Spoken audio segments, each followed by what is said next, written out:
Assalamualaikum warahmatullahi wabarakatuh. Perkenalkan, nama saya Irna Azizah Putri Jayasti dengan NIM 2511101209.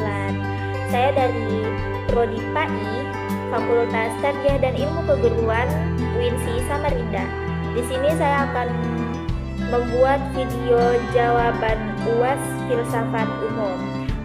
Yang pertama tentang berpikir dan berfilsafat. Berpikir adalah aktivitas akal manusia dalam kehidupan sehari-hari, seperti menilai dan mengambil keputusan. Namun, tidak semua berpikir disebut berfilsafat. Berpikir biasa bersifat praktis dan spontan, sedangkan berfilsafat dilakukan secara mendalam, kritis, dan sistematis untuk mencari kebenaran hakiki. Semua orang yang berfilsafat pasti berpikir karena menggunakan akal. Namun, tidak semua orang yang berpikir dapat disebut berfilsafat, karena tidak semua berpikir dilakukan secara mendalam dan terarah. Lalu yang kedua, proses dalam berfilsafat. Di sini dibagi menjadi beberapa bagian. Yang pertama ada dongeng dan tahayul. Pada awalnya, manusia menjelaskan alam melalui dongeng dan tahayul. Hal ini menunjukkan adanya rasa ingin tahu manusia. Dari pertanyaan-pertanyaan tersebut, manusia mulai mencari penjelasan rasional sehingga lahir ilmu pengetahuan. Lalu yang kedua ada keindahan alam semesta.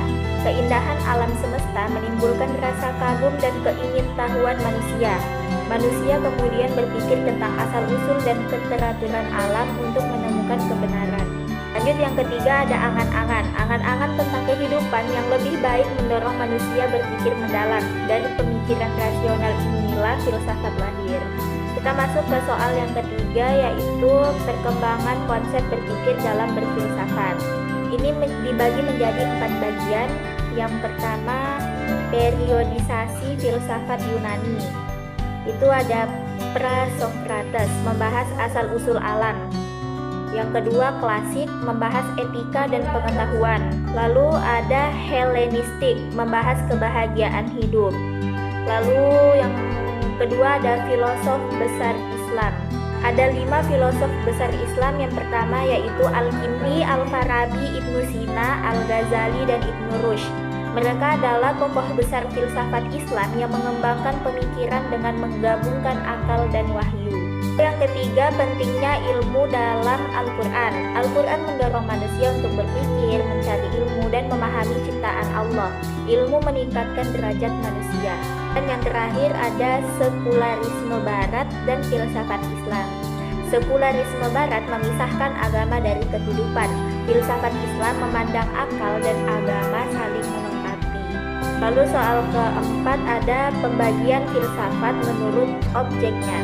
Filsafat dibagi menjadi 3. Yang pertama ada ontologi, epistemologi, dan aksiologi.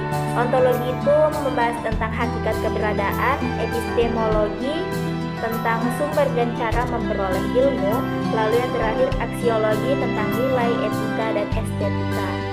Lalu soal yang terakhir ada peran filsafat dalam kehidupan. Filsafat membentuk cara berpikir yang kritis dan bijaksana.